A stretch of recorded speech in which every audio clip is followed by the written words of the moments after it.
I believe that there are absolutely spiritual groups of people that we can see have connections with each other in the birth chart using the asteroids. For example, I've spoken about the asteroid Melitta before, but there's so much information about Melitta. So it relates to the name Melissa in ancient Greek.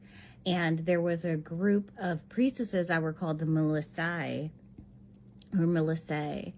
And so they not only practiced, like the actual priestesses practiced divination by taking honey that was either like old or left out or something, and then getting high off of that honey, like deep in the caves, and then telling prophecies off of that.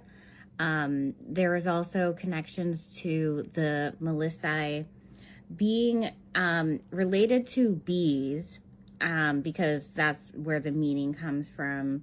And bees were seen as very soul related creatures because they believed that bees came from the bodies of dead people. There is a story origin where there was a girl named Melissa who had these gifts of healing and was turned against by the townspeople. When she died, bees came out of her body. And there's all different versions of that, of course. But bees also, with that connection to the soul, it's a connection to a soul that is said to be like justified and of service to like others and to the world and like the source creation.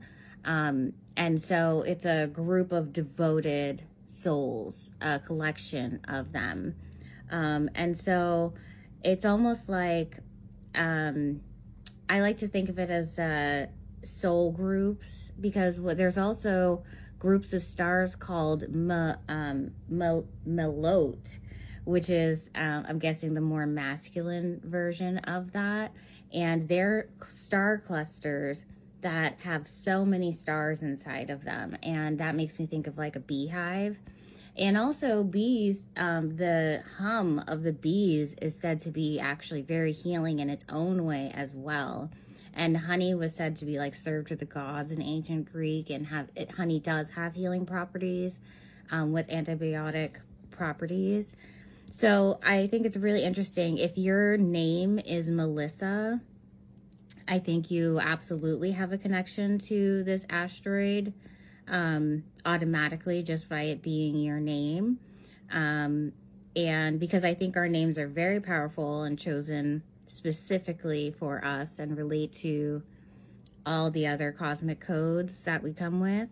And so I find that really interesting. I wonder what would happen if we got like 1,000 women named Melissa together in terms of like frequency, and see if there's any kind of cosmic connections there. But yeah, for example, I have asteroid Melitta conjunct my ascendant, so it has to do with like my overall journey of how I view and go towards life, being the start of my chart in that way. So yeah, if you want to know more about the asteroids, or if you're interested in an asteroid astrology reading, you can look to the link in my bio and you can follow for more.